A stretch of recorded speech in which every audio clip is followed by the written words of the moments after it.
Welcome to the Rewild Gear Podcast. Modern life, society, and responsibilities have domesticated us.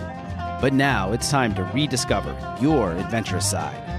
Whether that's camping, hiking, hunting, fishing, or just spending time in the great outdoors, this is the podcast for you. Join us as we get back to the wilderness and rewild.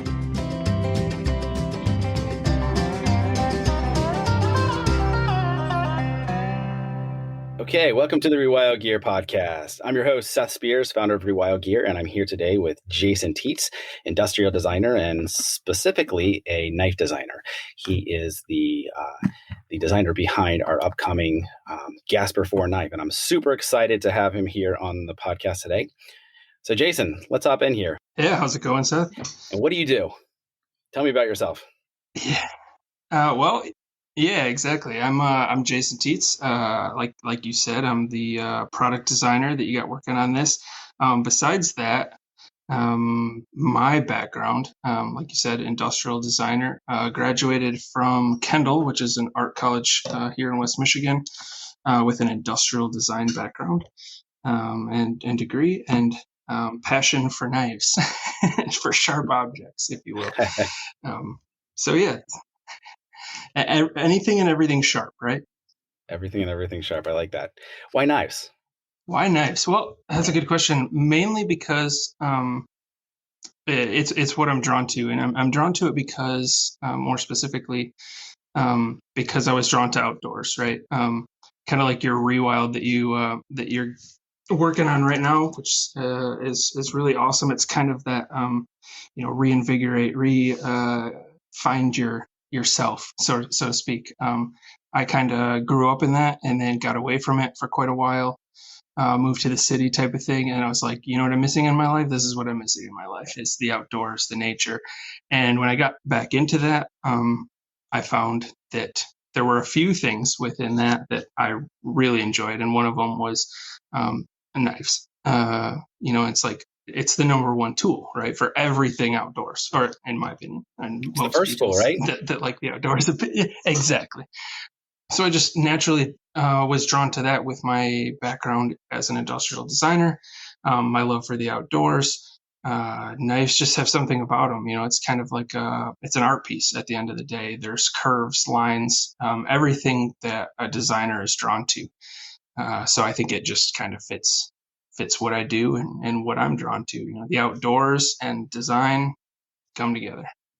How did you get into industrial design? What awakened that spark in you where you wanted to go deep on something? It's kind of like a technical type of career. It is, yeah. Well, I actually went into furniture design, believe it or not, to start out. So I was in high school, not exactly sure what I was going to do. Kind of had the whole, I'm just going to go into the military. Had already been talking with some Marine recruiters. And then randomly, actually, and completely unbeknownst to me, we had a, what do you call them? Like a teacher's aide or like a student teacher from Kendall. And she completely put together a portfolio for me. With my own works over the years that I was just doing nothing with, and submitted it to Kendall, just essentially not, to go there to get a degree or anything like that, but just like a student art competition type of thing. And I got a scholarship and was accepted into their dual enrollment program. So I got the letter and they were like, hey, this is what you're doing now. And I was kind of like, well, that seems fun. Why not try it out? So I just kind of followed that course, and I was dual enrolled in high school. And the nice thing about a dual enrollment program is you just essentially sign up for classes the next year. Once you're accepted into that, you're accepted into the college, or at least that's how they worked it. So I just signed up for college the next year and started going to Kendall. Honestly, I didn't think I'd be going to, your normal college. I thought for sure I was going into the military. I'm not exactly a math guy. Let's put it that way. So the funny thing, I was in furniture design, like I mentioned, And the industrial design program is on the same floor in that building. And I was like, man, I'm so sick and tired of drawing squares. And those kids over there are doing some really cool stuff. So I transferred the next semester, and it's all downhill from there. Or uphill, as the case may be. Yeah. Got it. Cool.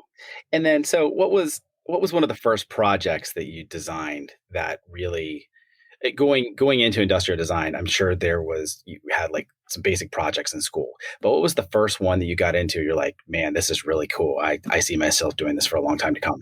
Yeah. Well, actually, my first project that really got me hooked was a backpack, but it wasn't what I would call an outdoor backpack or what I'm into today. It was the equivalent of a snowboarding backpack, because that's what I was really into at the time, was snowboarding. They were all over my room, and I was like, poor college student. So I'm like, okay, perfect project. I'm going to invent a backpack that not only can carry your snowboard around, but you can also use as a roof rack on your car. So I had these things that pulled off of it and attached to the gutters on your car, and this cable system, and it was pretty cool. And I really went down a rabbit hole with that. And then actually the semester after that, they were like, okay, this year you get to kind of pick your own project and do whatever you want. And so I picked a knife, and that was, I look back at it now and it's actually pretty embarrassing. It was, oh man, it's the equivalent of like the, it does 50,000 things really terribly. It wasn't necessarily a good knife. It had like it was a kitchen knife. It had a removable potato peeler and like, man, like all these stupid things that now I look back and it's like, wow, I could have just designed, a good knife that worked well, and I probably would have been fine, but oh well. So would you say that your design process has simplified since that first initial one? Oh, very. I mean, time and time again, I've just continued to hone, and I think one of the hardest things to do actually in the design world is to hold yourself back. It's to keep things simple. It's to keep lines flowing and crisp and sharp. And, a lot of times at the end of the day, you look at it and yeah, it's dynamic and fun to look at. It's cool materials. But if it's simple and the lines are smooth and everything's flowing together, it almost looks at first, you're like, oh, well, that's easy. It's boring. It's like, well, no, you'd be surprised at how much extra work you have to do to make things more simple, even though it sounds totally contradictory. Got it. Yeah. So definitely a less is more approach then. 100%. Less is more. It just makes things timeless. And I think that's really what good design is at the end of the day. It's things that you can pick up 20, 30 years from now, or give to your kids or grandkids, and it still looks good, and it's still going to be, with them, and it just totally hasn't fallen victim to time. Yeah, I definitely agree with that. And that's really one of the things that we're trying to do with Rewild Gear, with all of the equipment that we're designing and making and going to be selling very soon, is try to get to the bare essence of all of those pieces of gear and equipment that we need to get outside and spend more quality time in nature and the great outdoors. It seems like there's so many products that are just gimmicky that, think back to, like, remember those old survival knives where it had on the pommel, it would unscrew and it had like a fire starting kit. It had a compass on the tip. It had a saw. It had serrations. It had, oh yeah, it would do anything and everything, but it didn't actually work for anything really. But cut. Yeah. And then and then you hit a log with it and it just breaks in half. So yeah, I absolutely remember those. Those were, yeah, I think the handle is usually plastic. Yep, exactly. Well, there's no tang running through the handle, and then like you said, you open it and your matches are garbage and your compass doesn't work, and it's like, yeah, okay. So less is more. I think I got one of those.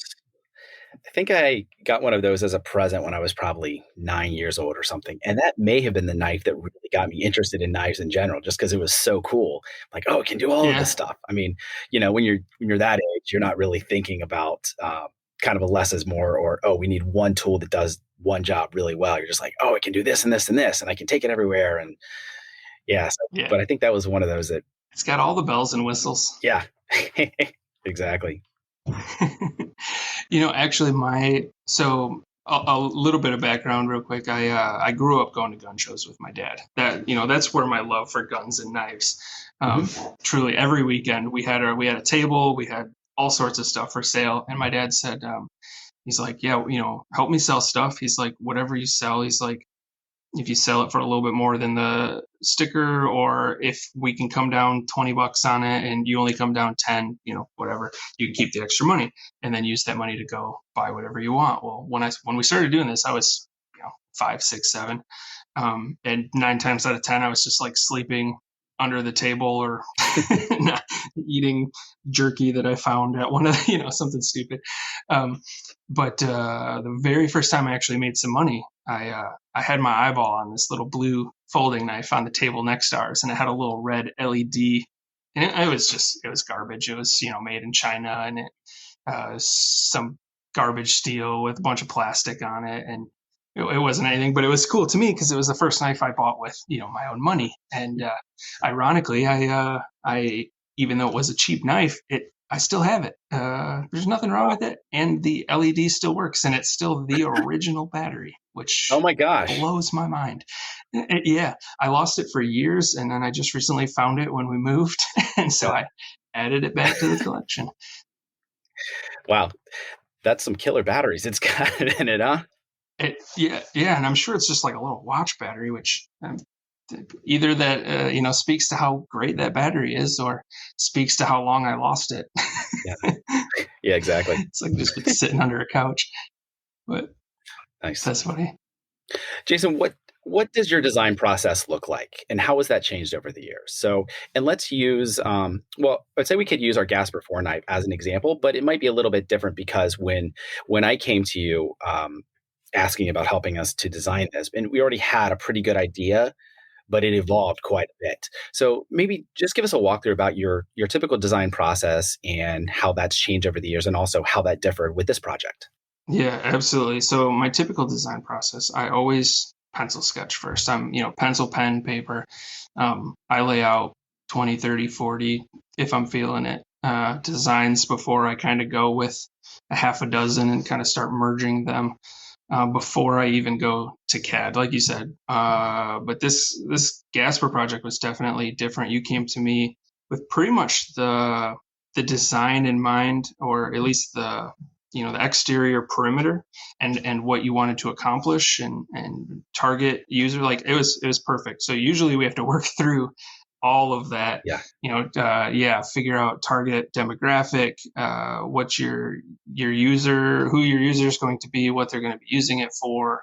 Is this going to be a product that could be, could they hand it down to their grandkids someday, or is this like, hey, we're going to make a real beater. We don't even want it to last one person's lifetime because we want to, you know what I mean? Like, so there's just this wealth of research that goes into every project before I go to CAD. And then we go to CAD, we work through a few other, designs and tweaks, get some real pretty renderings, and then we 3D print. So I 3D print, just to get the feel. And that to me it's a huge step that I think, and I don't know how you feel, but I feel a lot of people don't spend enough time on. And I know with this Gasper project, I was impressed personally with the amount of in-between work, the prototyping work to get that handle fit right with 3D printing and 3D printing and just tweaking and 3D printing again. And,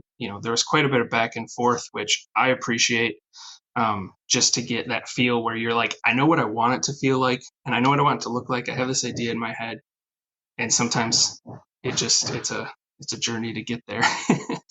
Trying to get those two aspects to merge can be challenging. Yeah, absolutely.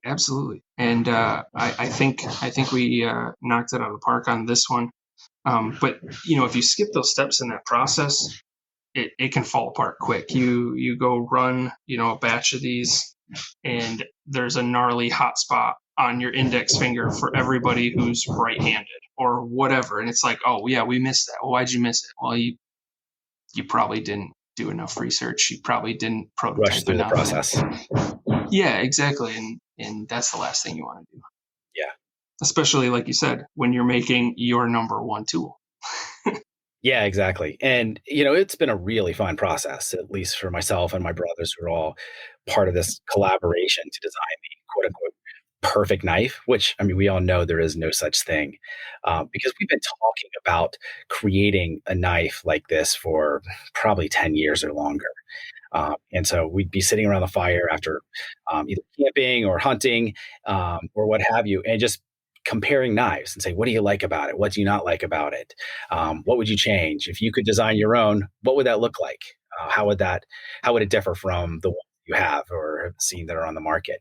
And so it was just a really, really fun process. And working with you with this, just to take these ideas that conceptually we had in our head or kind of try to sketch out on paper, but actually put them into a format where we can see it and then feel it when it comes to the 3D printing side and then the prototypes now, and just go along with that. And so it's been a lot of fun.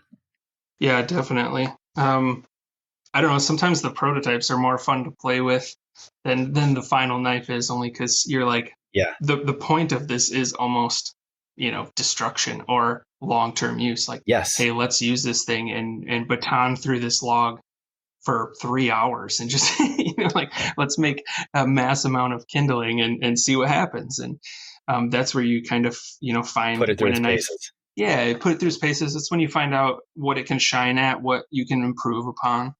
um, and just asking those questions, like, what do there's, like you said, there isn't the perfect all round knife. I don't know if there ever will be. Everybody's different. But what do you want it to do? And I think Yeah. that's something that I appreciated when you guys came to me, was you really knew, like, hey, we want this thing to be able to skin a deer or even process an elk, but we also want it to chop mushrooms and tomatoes, very soft vegetables at a campsite next to the fire. So, it's like, okay, what kind of grind is good for that? So we're looking at, full flats or high sabers for like the veggies, but, can that still process an animal well? Can it skin well? So then you start looking at, a high saber grind, you can pinch right up on it and get in there and just get those sinews and just break down those animals real fast. Just little things like that, you either put the thought into or you don't. Yeah. Yeah, exactly. And you did. Thank you. Yeah, it's definitely been a process. And I feel like the design did change quite a bit as we were going through this process. And, with our first original drawings and the blade shape and the handle length and so many of those different aspects. And then both in feedback from you and then testing out a lot of different knives just to see what would work the best and how it would try to meet all of these different tasks that we'd be using it for. So, and I think we've come really, really close to getting not the perfect knife, but the perfect knife for what we were going for. Yeah, absolutely. Yeah, I don't know. I've been playing around with it. It's one of those things. It's kind of like, that's why I like flipper knives, right? Like folding knives, because you sit there and play with it. Well, I mean, anybody who likes knives, I got a table full of knives in front of me, and I'm sitting here playing with the the Gasper 4 prototype, and it's like, man, that's just good. Like, it feels good in my hand. Yeah. I don't know. When you get it right, it works. 100%. Totally agree there. Jason, tell me, where did your interest in the outdoors come from? Where did that love and interest of just being in nature and spending as much time as possible, where did that come from for you? Yeah, 100% my dad. I mean, my mom too. My mom, a big hiker, avid outdoors, but my dad was the guy that was, hey, it's 5 o'clock in the morning and you're going to come out hunting with me. And, when you're a kid, sometimes that's not super fun. I'm going to go sit in a deer blind and freeze my butt off and probably not see anything. But then, over time, it's just like, for me, it didn't become about that anymore. You know what I mean? It was more just, I am spending time with my thoughts, with myself, with my dad, with whomever it might be, a friend. And it doesn't matter, if we set traps or if we're hunting or just sitting around a fire, whatever it is, and just having a good time. And I really think that's kind of where my love for the outdoors was born. I actually was homeschooled for a couple of years, total. So was I. Huge backstory. Were you really? Nice. Yeah, actually all the way through kindergarten, all the way through high school. Really? Oh, no, that's awesome. Yeah. I was only homeschooled for a few years because I wasn't good at math and I like to fight. But Me too. Both yeah, of those. weird, right? Yeah, it's funny how those things, the school doesn't like, they don't like those things. So I was homeschooled for a few years, and actually one of my classes, my dad was a corrections officer, and he got home around 4 o'clock, and at 4 o'clock we had survival training. And it was like, yeah, math, science, reading, survival training. Yeah, those are just normal classes if you're homeschooled. And we literally would do that. We'd go outside. It's like, hey, today you're going to learn how to build a figure four trap, or hey, today you're going to do some snares, and we're going to get a rabbit, and I'm going to teach you how to process a rabbit or something like that. Yeah, it was just, to me, that's what I look forward to during the day. It's like I couldn't sleep in long enough and get my work out of the way fast enough. I'm not a morning person. But and that's kind of what I look forward to, and because of that, it was just like, hey, there's this new thing that I discovered, and it's called the outdoors, and it's awesome. Nice. But yeah, I don't know. It's just Nice. Would you say that your interest, just in spending time in the outdoors, is there one aspect that really appeals to you the most, whether that's hunting or bushcrafting or kind of the survival side or preparedness or EDC, or, there's so many different aspects of people that they just in the outdoor space and in the industry in general, whether that's backpacking, through hiking, high mountain fishing, whatever the case may be. Yeah, absolutely. So there's three answers to that, and it's multifaceted. The first one is hunting. I just came in, I guess more bushcrafting than hunting, because at the end of the day, 9 times out of 10, all we do is end up bushcrafting and not actually, we're sitting there, carving, like, hey, I can make this pot hanger so that this thing hangs over the fire way better than the last time. Like, look how good I'm getting at this. But and not even paying attention. We're sitting in our blind, like carving pot hangers instead of like watching for animals. But so yeah, bushcrafting definitely. EDC, bushcrafting actually led me to EDC, which, if you know the worlds, they don't necessarily come together a lot. The EDC world, it's expensive pocket knives, pry bars, bottle openers, compared to the the bushcraft world, which is leather, knives, that type of thing. So yeah, EDC, but it's a totally different animal, and I don't even know how to describe that. It's just, I like knives, so why not have one all the time? And then hiking. Hiking is the other thing. I have a passion for hiking. My parents live in Sevierville, outside of Gatlinburg. Oh yeah. I live in West Michigan. Yeah, I live in West Michigan, and right along, the North Country Trail ran along the back edge of the 80 acres that I grew up on. So hiking was huge, and that's bled into my, the bushcrafting and stuff like that. Definitely, I'm always trying to get knives lighter. I'm always incorporating bright colors into things, because if you drop your knife, like I have orange liners on all my bushcrafting knives, or high vis yellow, just yeah, things like that. And I think even though sometimes they don't seem to merge well, a lot of stuff is definitely crosses over those lines. I am EDCing fixed blades a lot more, for instance. Got it. But yeah.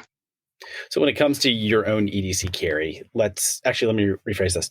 What gear would you consider that's absolutely essential, that you always have to have either on you just on a day-to-day basis, and if you're spending any time in the outdoors? So what would be part of your kit that you always carry? So kind of two separate questions there. Yeah, so my EDC, my everyday, I actually, my 9 to 5, I'm a medical product designer or medical display designer. So it's not, a 7-inch fixed blade by any means. I work in an office, in a cubicle, and all that stuff. So I typically carry a folding knife. Currently, I actually have my sheer Goroff Neon little flipper, which is fun. Playing with that right now. I have a pry bar in my left pocket, which I actually make. It's I call it the Ursa Pry.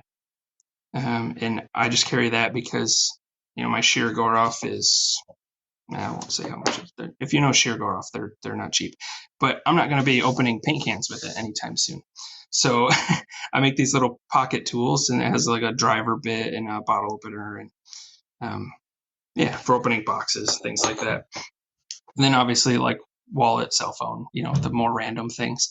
But as far as EDC goes, I always got the knife, the pry bar, and usually a flashlight, a small. I carry a couple Maritax, small AA flashlights, or like an O-light. That's pretty much my EDC on a day-to-day. And then my outdoor EDC, if that's what you want to call it, my bushcrafting EDC, is actually my Firecraft FC4. So yeah, we've gone back and forth, so you've seen that one, but I like the 4-inch, which is very similar in blade length to the Gasper that we've been working on. Same thing in blade width. I just think it's like the perfect size. It can, pretty much do anything at the campsite. So that's always on my hip. And then I have a ferro rod, and then my actual kit that I bring bushcrafting, which has all sorts of stuff in it. Gotcha. Yeah, cool. Where do you see the ferro rod that we're coming out with? Yeah, that's exciting. And see, those types of details to me are like the cherry on the cake, right? Like a lot of companies really don't think of the package. So with a knife, I think it should come with a quality Kydex sheath. It should come with a quality ferro rod, and so that you don't have to do all those things when you get the knife. I mean, I don't know about you, but the last thing I want to do is order a nice knife, a good high-end fixed blade, and then turn around and order a custom sheath and a ferro rod. And I mean, building out your own kit is fun, don't get me wrong. But if you're investing money like that, why not get all those things from the beginning? Definitely agree with that. And that's one thing that we're trying to do with Rewild Gear, because it doesn't seem like there's many companies that have thought through that process. You have some that either they just focus on the knives and then the sheath is an afterthought, or they only do ferro rods and they don't do knives. So it's like, yeah, it just seems like it's not a very thought out organic process when it comes to all of these gear that most people they need, no matter what they're doing in the outdoors. I'm not sure why that is, but hopefully we're going to change that. Yeah, I don't know either. And it's like little things. Like I have my Firecraft 3.5 Pro. This one I designed specifically because I wanted a good hiking knife, fixed blade, that I could put on my backpack. It wasn't super heavy, but I could still baton a log if I needed to. I have the high vis yellow scales on this one, and I fixed blade. I EDC this one all the time because you don't feel like you're carrying around a machete. Yeah, and you don't notice it on your belt. So it's like little things like that I think are key. And it's got like this awesome Kydex sheath that rides scout carry, so it just disappears on my belt. Big lanyard hole, so I can just grab it, pull it. It's great. That's great. I actually have the same one, except in the orange, that I keep it in the console of my truck. Perfect. Yeah. That's actually my buddy at work has. He makes overlanding stuff, and part of what he makes, he's got an awesome truck, but he's got Molly panel that he makes for the interior of his truck, and he's got the FC 3.5 mounted to his Molly panel inside his truck. So I thought that was pretty cool. Gotcha. So we came to work together through an introduction, I believe, with White River Knives, who I know you partnered with them on the Firecraft line. How did that partnership come about, and how did you end up working with them? Because they make great equipment. I actually met those guys at the Blade Show in Atlanta a couple years ago, and just super impressed with them. They're fantastic people. Small family owned. Like they make some of the like bespoke quality heirloom, like fantastic stuff. And honestly, I'll call it pure dumb luck. I live here in West Michigan, like I said, and I was looking for a company. I had just piles of ideas that, I have a shop in my garage. I couldn't produce half of this stuff, even if I wanted to. so I was just looking for somebody to produce a couple prototypes for me to see if I had something, to get out in the woods with, to see if it was close enough to a finished product. So I had sent them a couple renderings just years ago by Googling, like, hey, what are some knife makers local? And kind of like my early on stuff at Kendall, they looked at it, and I'm sure that they didn't even want to entertain the email or phone call. They're like, oh, what is this crap? But then a couple years went by, and I just kind of kept doing it on my own and building a reputation for myself through social media and really just mostly through EDC, making bottle openers and multi-tools and stuff. And they actually reached back out to me, and they were like, hey, we kind of see what you got going on. Your stuff's been looking pretty awesome. And I said, actually, I have this Firecraft, or what was it called? Trademark. Sorry, I can't call it the old name. Got a cease and desist for that one. It's part of the process.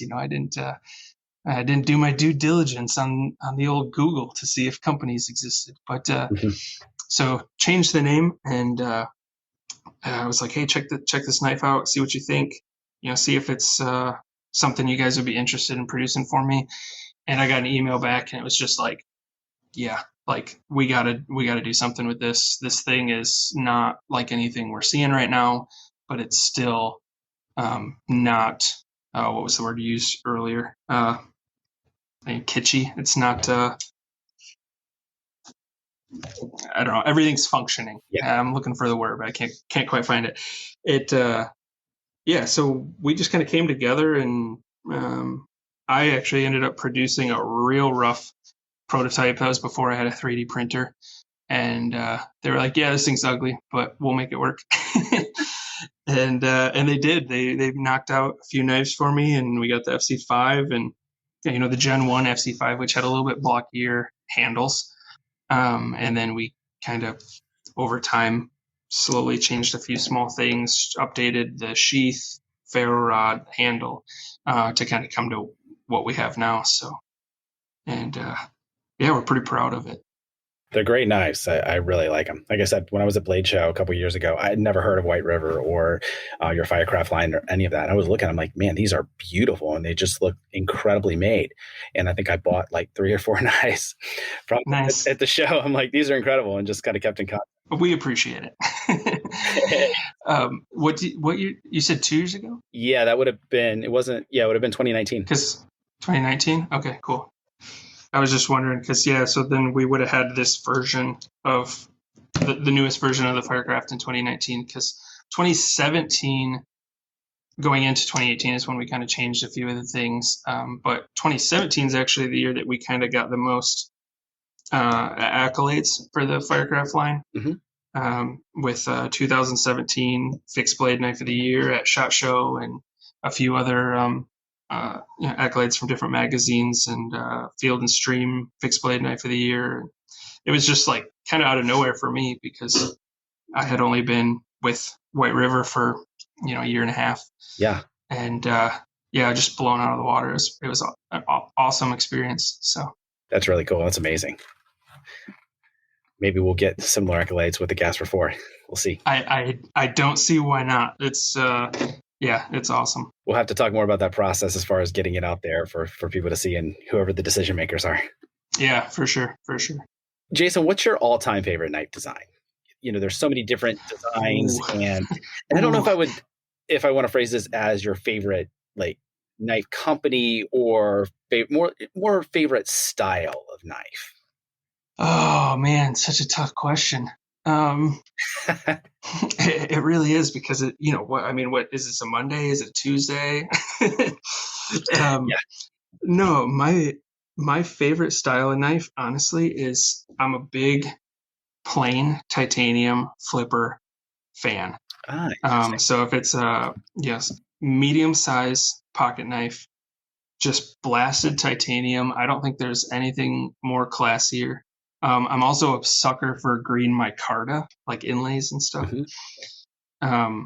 So I don't know if if I have a favorite, right? It's always changing, but I am always drawn back to Chris Reeves.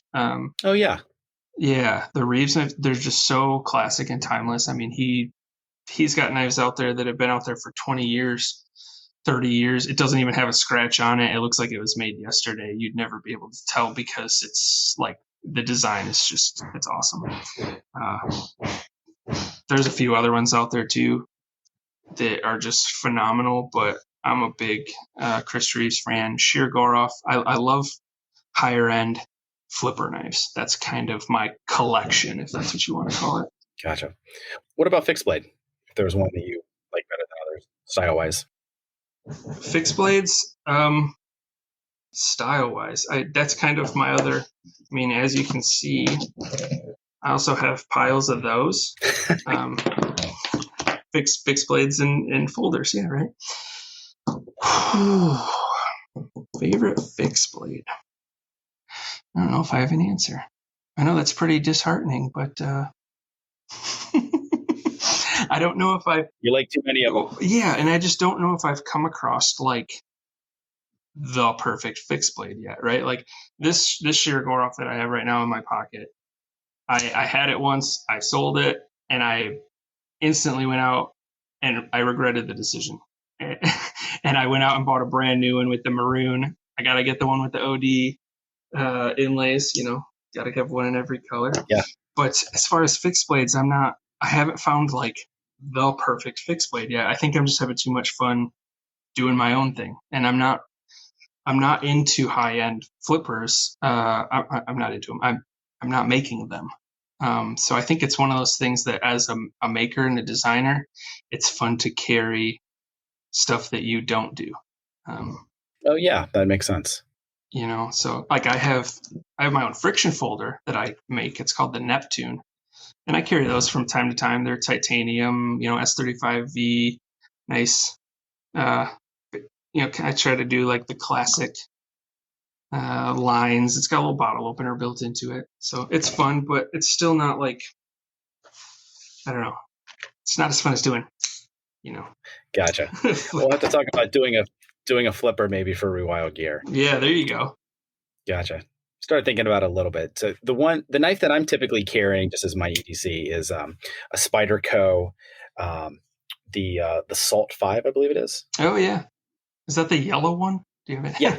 Yep. Yeah. It's yellow and it's got the LC 200N steel, which I like because it's so corrosion resistant and it stays pretty sharp. And I like it a lot. I think the blade shape, the geometry of it could be changed a little bit. Spyderco is one of those companies. You know, you either love them or you hate them. I've owned quite a few of them. I like them. They're unique from a design perspective with that big spidey eye. Yeah. Oh, but yeah, you're not kidding. Corrosion resistant. I actually saw the. Have you watched the video where they put one in the what was it? The Salt Lake Flats. I did, yeah. That was so cool. They left it there for like a year or something? Yeah, exactly. In Blade HQ, like that was a cool video. Yeah, definitely raise some eyeballs and make people think. Right. Yeah. Well, it's one of those things that, you know, it's you're paying a little bit of extra money for Spyderco, but it's gonna last forever. You know, it's gonna last a long time. I have a couple of friends that are like, oh, they're plastic. They, you know, whatever. But it's like, no. It's not. It's a totally different thing, and yeah, they're good knives. I actually carry a Benchmade bug out. Oh yeah, I had one of those, and I didn't. Yeah. No, see, I have the Benchmade, and I ended up giving it to my son because I'm like, did you? It felt flimsy to me for some reason. Oh, see, I have the Benchmade bug out, and I upgraded to the Flytanium. No, sorry, it's the Rockwell, I think. Custom titanium scales. Okay. And it elevates the whole knife. And then, you know, their deep carry pocket clip. And to me, it kind of checks all the EDC boxes. It's lightweight. I got titanium. You know, it's not too big. It's got a good steel. It's got the deep carry. So kind of for every group of knife, I have like this set parameters. And if it falls within those parameters, I'll buy it. Got it. Yeah, that makes sense. It's got to check some boxes. Yep. Jason, is there a knife or other piece of gear that you love and wish you had designed when you you grabbed it for the first time, you're like, man, I could have come up with that. I wish that was me. Yeah, actually, so I'm also a big fan of Leon Ma, and he actually works with White River, and they just, I don't know if you've seen it, but today posted a picture on the White River page of his 2 kitchen knives, I did see that. and they're beautiful. And kitchen knives, they're one of those things that you either nail it or you don't. Um, there's not a lot to it, and that goes back to that, that less is more. If you don't get the lines right, if you don't get the heel right and the bevel right, it isn't a good kitchen knife. And I think that one is beautiful, and I really would have loved to. I think that's my next project. Let's put it that way. Kitchen knives. Yeah, some good kitchen knives. I'm a huge fan of the Japanese style of culinary arts, and just their kitchen knives and everything about it. I think they're beautiful, and yeah, that's my next project for sure. Kitchen knife. What kind of steel will you use for that, or have you decided yet? Everything up to this time, at least working with White River Knife and Tool, is S30 or S35 VN, or 3V. We've done some stuff in 3V. So probably S35 VN. I think that it just sold such a nice edge no matter how thin you grind it. I didn't actually look to see what those ones were today. I'm assuming they were S35 VN. But yeah, probably that. I'm a fan of M390, Nitro V. There's a couple other ones that I think are also pretty good steels, but S35 VN is just it's just a good all around steel. Yeah, you can still sharpen it at the end of the day. Like you get some of those, and you get out in the bush, and you're like, well, good luck. It's dull. It's a butter knife now. It's and S35V, it takes a little bit more effort, but you can still get a dang good edge on it. Yeah. We went through such a long research process on deciding what type of knife steel for the Gasper 4. And my brother, Josh, he's something of a steel nerd, and he's the one that probably went the deepest on it. Yeah. I would just read like a high level overview about it. I'm like, okay, it meets these criteria and these criteria. Because for me, it was one of those trying to split that difference between all the different components of the steel, and have something that is corrosion resistant. It's going to maintain an edge. It's easy to sharpen, but it's not brittle, Yep. And I think that's a big key, at least living up here in Michigan too, is the corrosion, right? So for bushcraft, 9 times out of 10, you're going to hear somebody go, oh, well, if you're bushcrafting, you need 1095. A nice high carbon, super easy to sharpen. Well, it also loses its edge quite a bit quicker. Now I have plenty of knives in 1095 and 1085 even that are fine. But if you know what you're doing, I'm not a metallurgist by any stretch of the imagination, but the guys at White River, their heat treat with their S35 VN is phenomenal. It's right at that sweet spot where you're not chipping edges. And a roll is easier to fix than a chip, obviously, but on all of my knives, I don't even think I've had either. Their heat treat is great. Wow. Yeah, that's great. Jason, what's something that you'd love to design but have been too scared to try? Something outside of maybe knives and like EDC tools and all of that. Well, coming from an audacious goal, that something like, man, I'd really like that, but I'm just not sure if I'm ready yet. Yeah. Well, coming from the medical world, like I said, it's just I design some weird stuff sometimes. And I think that's kind of why knives sometimes are so they're calming to me. They're normal. Most people look at it and go, "Wow, you're a weird knife guy."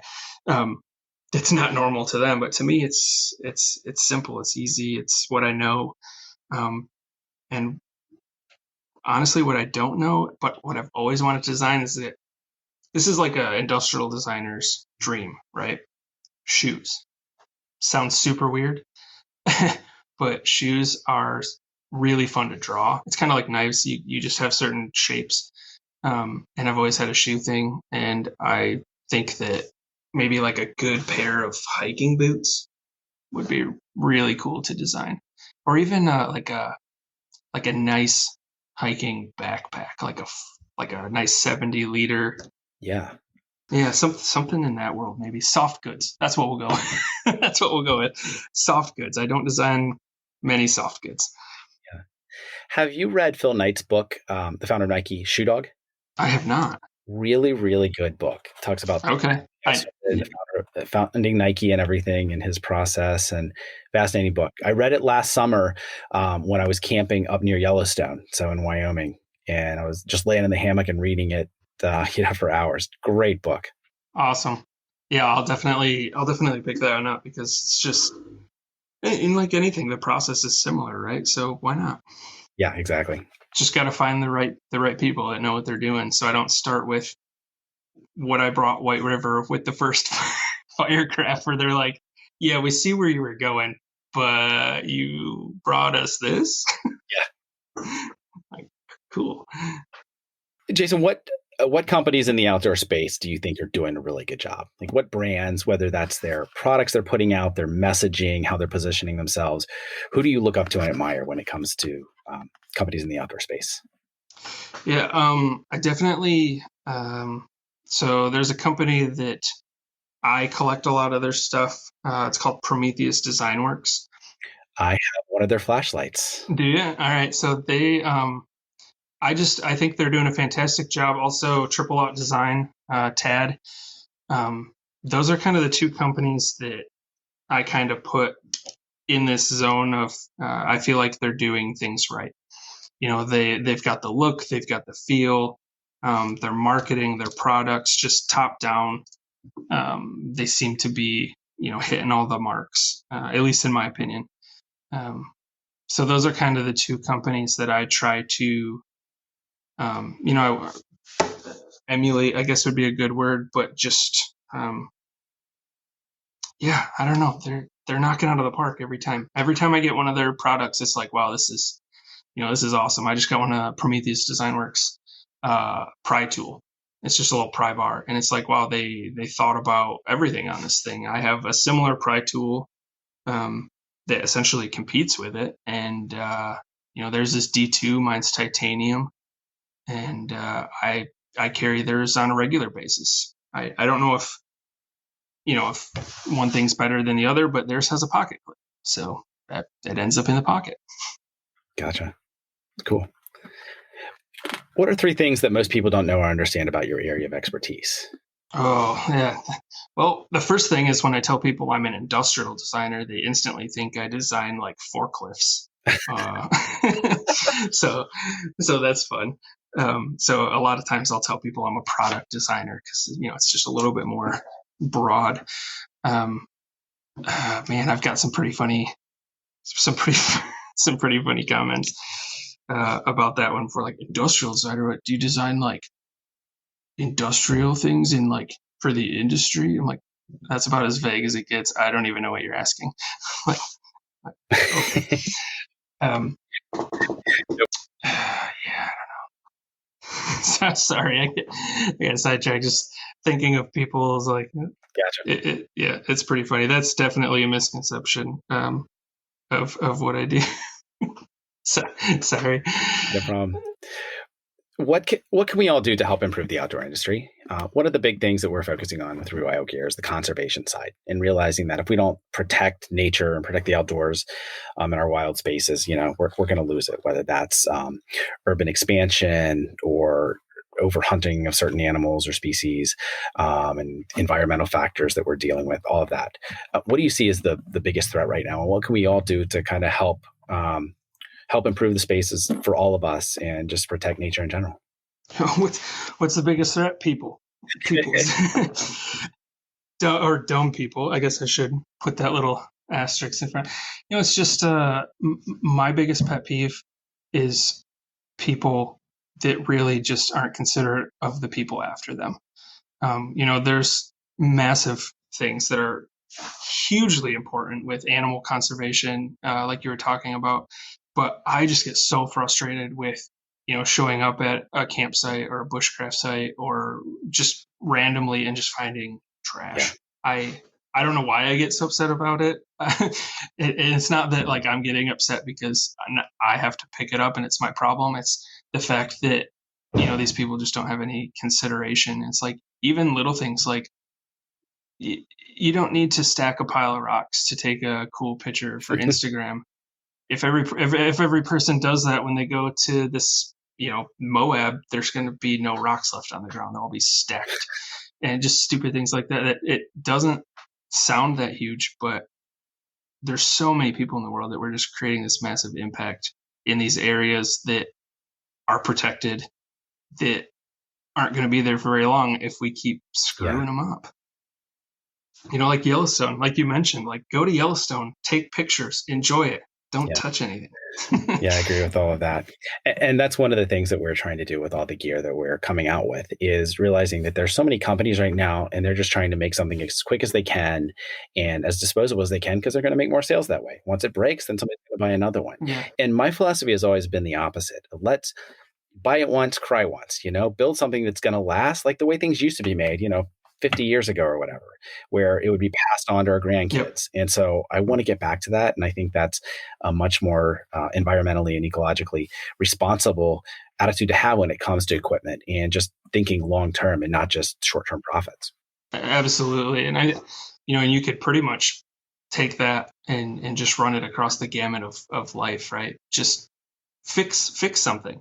That's another thing. It's like we throw everything away. It's if it breaks, throw it away, buy a new one, or try fixing it and still using it. Yeah. So that was a big thing that was ingrained in us growing up on a farm. You don't very short, limited funds, but you're surrounded by piles of stuff. Mm-hmm. So what do you need? Well, just go make it, figure it out. Bring something back from the dead and make it new again. Do you think it's a lot harder to do that now, though, considering that most things are made out of plastic as opposed to metal or some durable, hard material? I think in that aspect it definitely is, but I think it's harder now than it used to be because people aren't taught that you can fix things now. And I think that more than anything is the the thing that's holding people up. And, we got computers and calculators and phones and all these things that, are based in technology, which is, once technology breaks, I'm not a computer person. Like I can't rebuild a computer. If it breaks, I'll just go buy a new one. Well, I know somebody that can rebuild it. It's kind of the same thing, in the knife world. It's, hey, my knife broke. I'm going to go buy a new one. Oh, well, I know a guy that can regrind that for you. Or, it's small, potentially bad example, but it all applies. How can we change that attitude, though? What do you think the secret is, or what can we do to help change people's attitudes when it comes to anything, whether it's something in the outdoors or just everyday life, as opposed to considering everything as just a throwaway and buy something new, as opposed to fixing things in general and keeping it around for the long term? Yeah, well, I think in one aspect, and I think it sounds like in Rewild, you guys are kind of doing the same thing that we've been trying to do, and that's intentionally make heirloom quality products that you want to use, but you want to keep around and you want to hand down. It's not just another whatever that you're just going to throw away. It's an investment that you're creating for a lifetime, potentially multiple lifetimes. So I think it's a mindset, and I don't know if there's a good way to change people's mindset, in the short term. Unfortunately, it's kind of how we've developed as a people. Yeah, hopefully that'll change over time, but we'll see. I hope so. And maybe I use the word, I wouldn't call that develop. I would call it, that's kind of the opposite. It's unfortunate. Yeah, exactly. Jason, what book or books have had the biggest impact on your life? Ooh, books, reading. I was homeschooled, remember? No, yeah. I don't know. I read a lot of design literature. I read a lot online more than books. Actually some of the books that I read that impacted my life as far as the outdoors, things that were interesting to read were books that I read in high school or middle school, or one of my favorite ones when I was a kid actually was The Hatchet and Brian's Winter. They're like, I don't know, 5th, 6th grade reading books, but they were about this kid that was surviving. And I remember reading a part where he like burnt out the center of a tree and hollowed it out and lived in it. And it was during the winter in the, where was it? Like the Finger Lakes area or something like that in New York. And it was just like, I don't know, there was something interesting because I wasn't a reader or into math or things like that. So it's finding that thing that, catches your attention and turns you into a reader. And that caught my attention. So yeah, probably a different answer than what you were looking for, but that's okay. Nothing wrong with that. Do you have a favorite podcast that you listen to regularly? I don't. Surprisingly, I'm not a big podcast listener. Maybe I should be. Yeah. I listen to books and things like that online, kind of while I'm doing my computer work. A lot of YouTube, a lot of, I kind of unintentionally do research. I'm always watching videos of other people's products, how they're performing, review videos of stuff. And I mean, that's pretty much, you get those rabbit holes on YouTube. Oh yeah. And they suggest things for you. Pretty much if anyone were to log into my YouTube, it would just be like knife, gun, knife, shooting. It's just like, cool, hiking. So that's pretty much all I listen to. It's a lot of, Joe Rogan and and Prepared Mind 101 or Prepper's Bunker Outdoors, just a lot of different online stuff. Is there a YouTube channel that you have that's a favorite that you kind of go back to all the time? I listen to Joe Rogan on a daily basis only because he's a funny guy and crazy stuff happens on that podcast. That's one of the reasons. But no, I kind of jump around, and I think that's the awesomeness of YouTube, right? Like you don't have to watch the same thing every day, but I do. There's different people's opinions that I value. I'm a big proponent of in person. So I'm one of those people that's just gonna show up. Like if I want to talk to guys at White River, I'm gonna go talk to the guys at White River. Well, you're gonna have to put a good word in for me there when we get to our production schedule so that I can come in and watch being made. So there you go. Yeah, I don't know how much pull I have over there, so you'll have to help. Sounds good. No, they're awesome guys. I just met with them a couple weeks ago at their new, I call it their new place. But since they've made the move up north a little further, it's awesome facilities. They've really thought a lot of stuff out to get their production running smooth.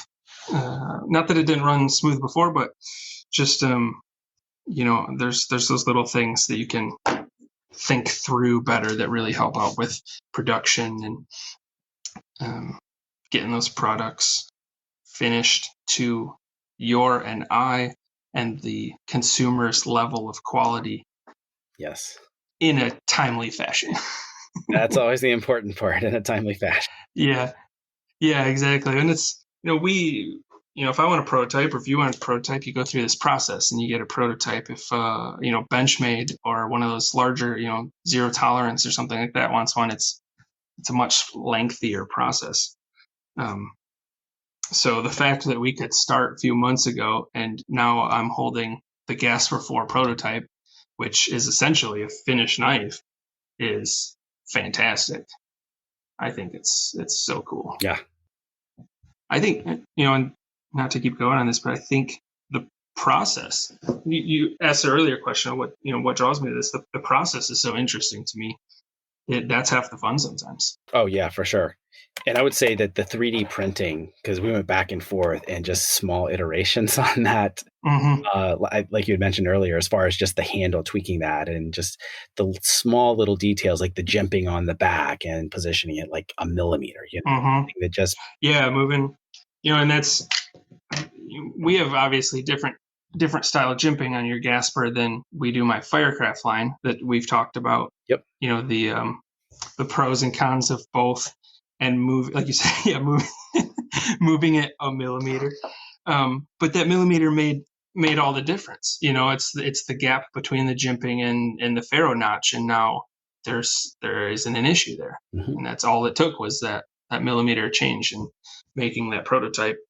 Just such a very small design aesthetic that the little details, which most people, they might not even notice, but you or I, who are so deep into it, are like, it seems like a big thing. Yeah, exactly. And it should be. Yeah. Jason, what's one piece of advice you would give to everyone regarding the outdoors? Stay safe. Bring a knife. How about that? Perfect. I love it. Yeah, bring a knife. Definitely the one thing I always have with me. Exactly. That's my advice. No, just, not everybody knows what they're doing, but I think everybody should be able to enjoy the outdoors, so just find somebody that's into it if that's not your thing, and that way you're safe. I've had friends go out that, they have no clue what they're doing, and they're like, oh yeah, I just camped in my tent overnight and then kept going. It's like, you didn't do any of the fun stuff. You didn't cook. I don't know. So have fun, be safe, bring a knife. There you go. Jason, before we wrap up here, where can people learn more about you online? What links would you like to share? Yeah, so firecraftknives.com is the link for my knives. I also am on Facebook and Instagram, Jason Tietz, if you just want to search that, or Tietz_design on Instagram. That'll pretty much lead you to anything you need to know if you want to know more about me. Perfect.